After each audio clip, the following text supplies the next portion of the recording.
कांग्रेस एक संविधान बचाओ यात्रा निकाल रही है और जिसमें कि बीजेपी सवालिया निशान खड़ा कर रही है। हमारे साथ इस समय है नैनीताल उधमसिंह नगर से पूर्व सांसद बलराज पासी जी। आइए हम उनसे बातचीत करेंगे कि किस तरीके से जो सवालिया निशान वो कांग्रेस के जो संविधान बचाओ यात्रा पे खड़े हो रहे हैं। पासी जी, सबसे पहले आपको सिटी न्यूज़ की तरफ से बहुत हार्दिक स्वागत। जो कांग्रेस ये जो यात्रा चला रही है उसके बारे में आप क्या कहना चाहेंगे? ये वही कांग्रेस है जिसने 1975 में देश में आपातकाल लगाया, देश के 1 लाख से ज़्यादा लोगों को जेलों में डाल दिया गया, सारे विपक्ष के नेता जेलों में डाल दिए गए। जो लोकसभा का कार्यकाल 5 साल का होता था उसको बढ़ाकर जो है 6 साल का कर दिया गया। कितने लोग आपातकाल में मारे गए। आज वो संविधान बचाओ यात्रा निकालकर अपने पापों पर पर्दा डाल रही है। ये वही कांग्रेस है जिसने 1984 में देश के अंदर जो है निहत्थे सिखों की हत्याएं खड़े होकर करवाई है। ये वही कांग्रेस है, कितनी बार इंदिरा गांधी ने ही अकेले 50 बार से ऊपर जो है विधानसभाएं भंग की, चुनी हुई सरकारों को भंग किया गया। आज वो हमें जो है संविधान के बारे में बताने जा रहे हैं या देश को संविधान के बारे में जा रहे हैं।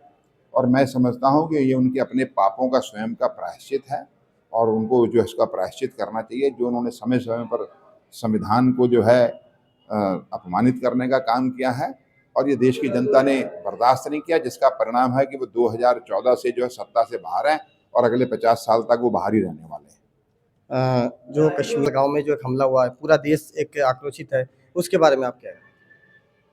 पहलगांव की घटना ने पूरे देश को झंझोर कर रखा है।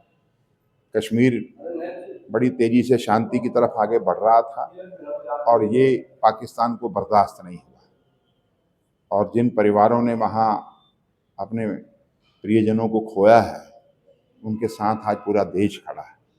और निश्चित रूप से देश के प्रधानमंत्री जी ने कहा कि इसका बदला लिया जाएगा और ऐसा बदला लिया जाएगा जिन्होंने इस कृत्य को किया है वो भी याद रखेंगे। थोड़ा सा 2 शब्द वक्फ बोर्ड के बारे में भी कर लेंगे। पास करा लिया गया है बिल, उसके बारे में आप क्या कहना चाहेंगे? वक्फ बोर्ड का बिल पार्लियामेंट से पास हुआ है और वह बिल जिस तरीके से उसमें संशोधन किए गए पहले और बनाया गया कानून, और वो लोगों की और सरकारी ज़मीनों को हड़पने का एक बहुत बड़ा जो है वो षड्यंत्र था।